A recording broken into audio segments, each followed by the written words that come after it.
Assalamualaikum warahmatullahi wabarakatuh. Salam sejahtera bagi kita semua. Bagaimana kabarnya Bapak dan Ibu? Semoga semua dalam keadaan sehat walafiat. Bertemu lagi dengan saya, Yosi Darmawan Arifianto. Saya sebagai Widaiswara di Kementerian PUPR. Pada kesempatan kali ini kita akan membahas materi kelembagaan, koordinasi, penyelesaian konflik, dan ketidaksepahaman dalam irigasi. Untuk mewujudkan tertib pengelolaan jaringan irigasi yang dibangun pemerintah, dibentuklah Kelembagaan Pengelolaan Irigasi.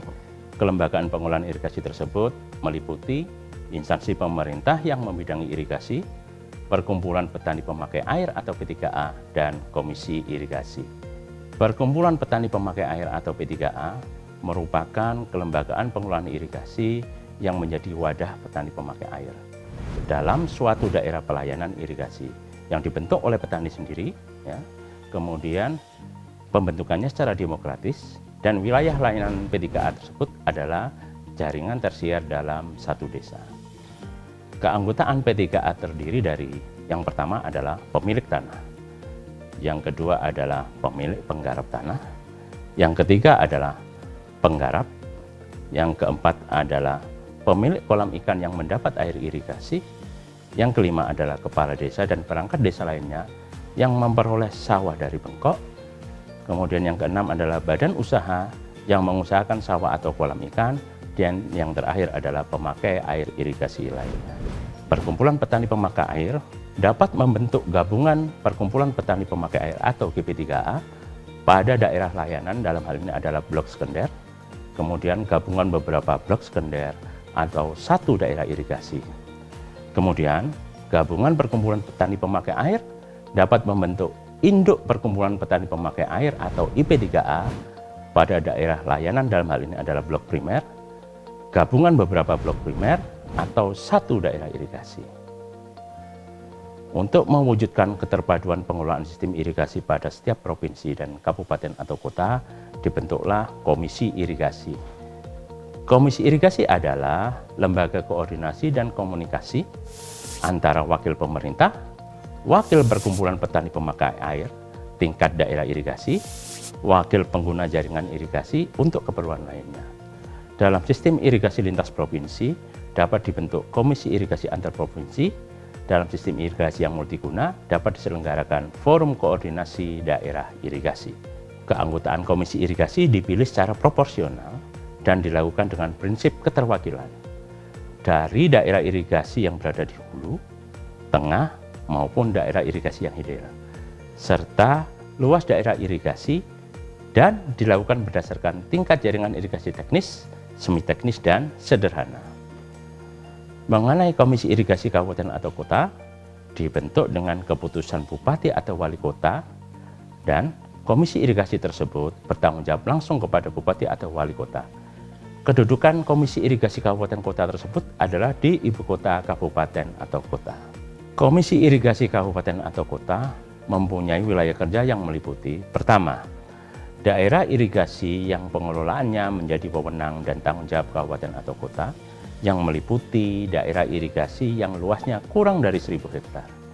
Yang kedua, daerah irigasi yang pengelolaannya menjadi wewenang dan tanggung jawab pemerintah provinsi, yang meliputi daerah irigasi yang luasnya 1.000 hektar sampai dengan 3.000 hektar, yang berada dalam satu kabupaten atau kota, yang sudah ditugas pembantuankan dari pemerintah provinsi kepada pemerintah kabupaten atau kota.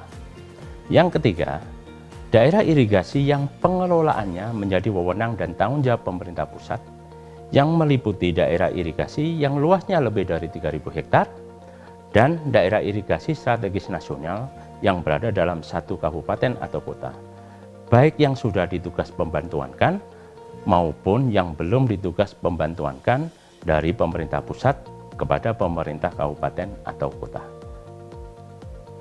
Komisi Irigasi Provinsi berkedudukan di ibu kota provinsi. Komisi irigasi ini dibentuk dengan keputusan gubernur dan berada di bawah serta bertanggung jawab langsung kepada gubernur.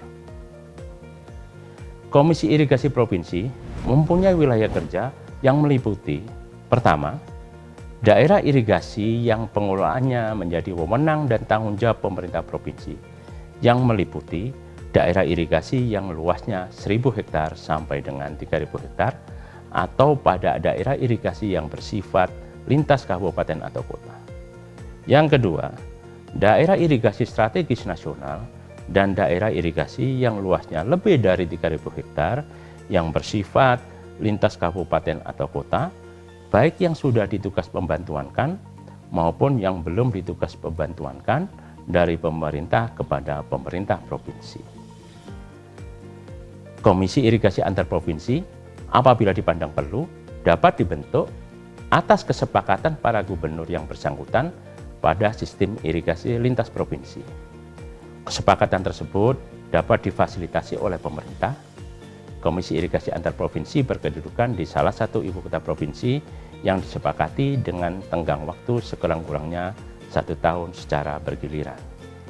Komisi Irigasi Antar Provinsi mempunyai wilayah kerja pada daerah irigasi lintas provinsi, baik yang sudah ditugas pembantuankan maupun yang belum ditugas pembantuankan kepada provinsi yang bersangkutan.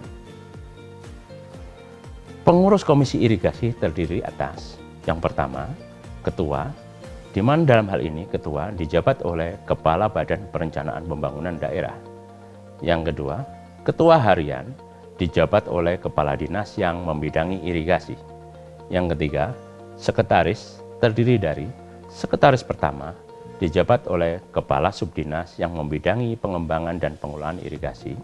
Sekretaris kedua dijabat oleh Kepala Subdinas atau Kepala Seksi yang membidangi pemanfaatan air pada Dinas Pertanian. Yang keempat, Ketua Bidang apabila diperlukan diketuai oleh wakil atau unsur non-pemerintah dari wakil atau unsur petani pemakai air atau pengguna jaringan irigasi yang lain. Yang kelima, anggota dapat dikelompokkan sesuai dengan kelompok bidang yang diperlukan dan disepakati. Yang ketujuh, tenaga ahli apabila diperlukan diusulkan oleh Ketua Komisi Irigasi dan ditetapkan oleh Gubernur. Kegiatan Komisi Irigasi meliputi antara lain: yang pertama, merumuskan rencana kebijakan untuk mempertahankan dan meningkatkan kondisi dan fungsi irigasi. Yang kedua, merumuskan rencana tahunan penyediaan, pembagian, dan pemberian air irigasi yang efisien bagi pertanian dan keperluan lainnya. Yang ketiga, merekomendasikan prioritas alokasi dana pengelolaan irigasi melalui forum musyawarah pembangunan. Yang keempat, memberikan pertimbangan mengenai izin alih fungsi lahan beririgasi.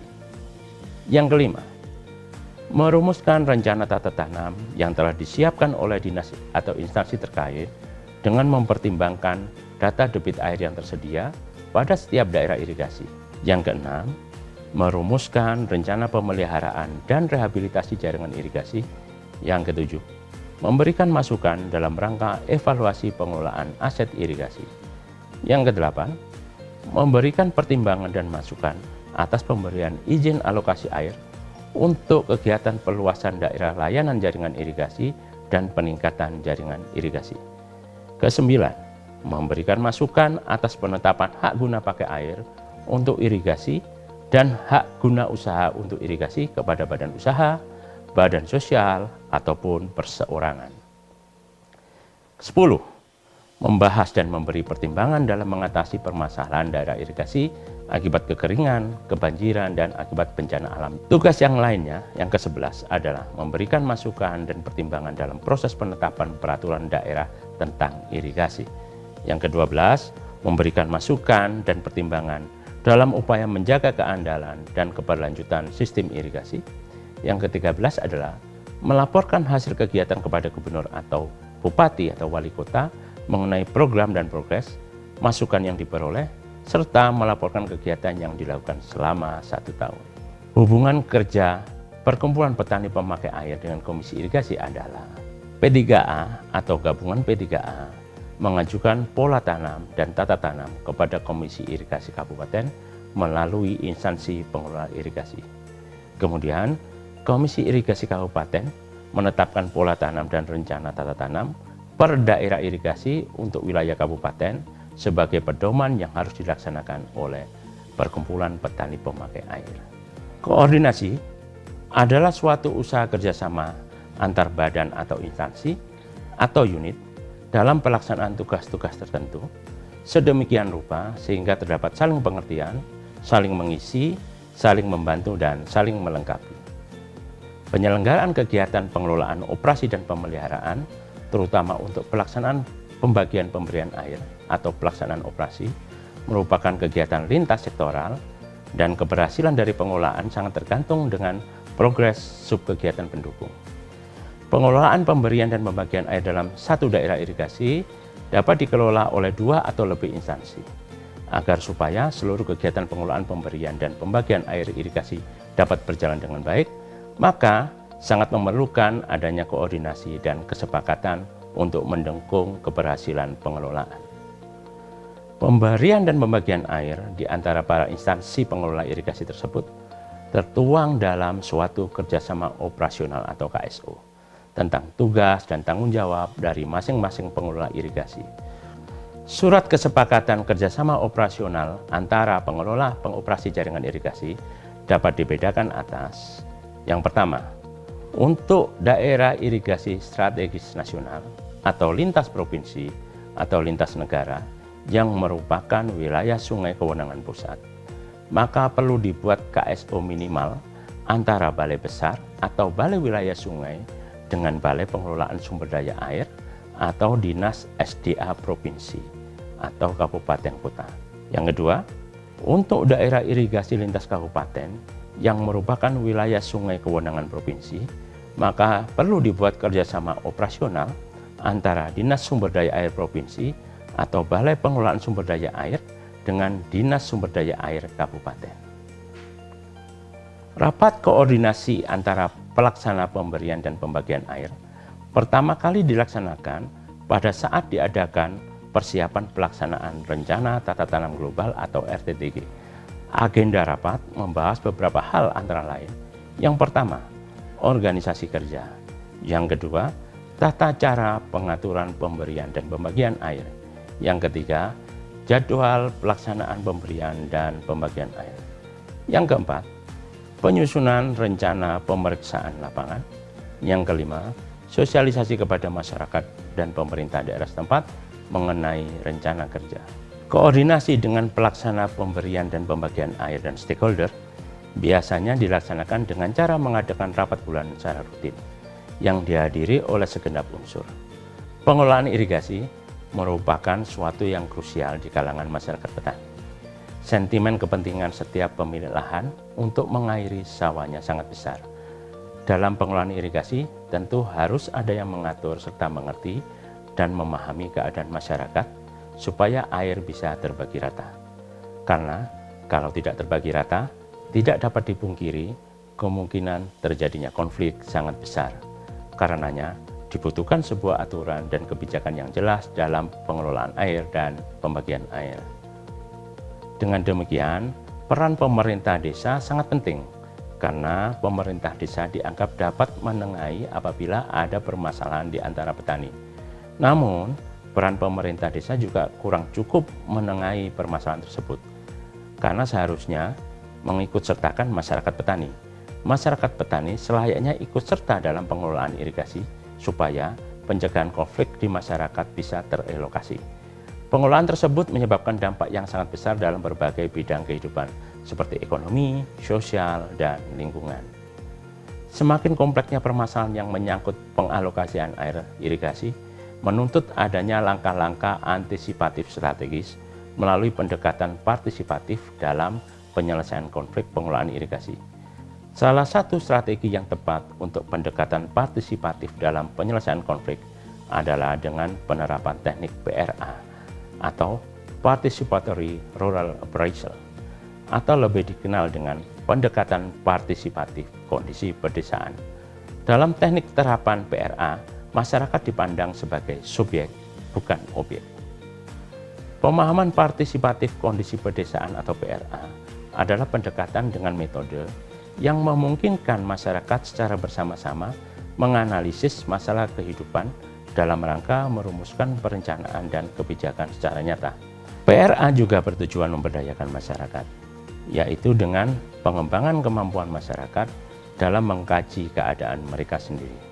Kemudian, melakukan perencanaan dan tindakan. Penerapan pendekatan dan teknik PRA dapat memberi peluang yang lebih besar dan lebih terarah untuk melibatkan masyarakat.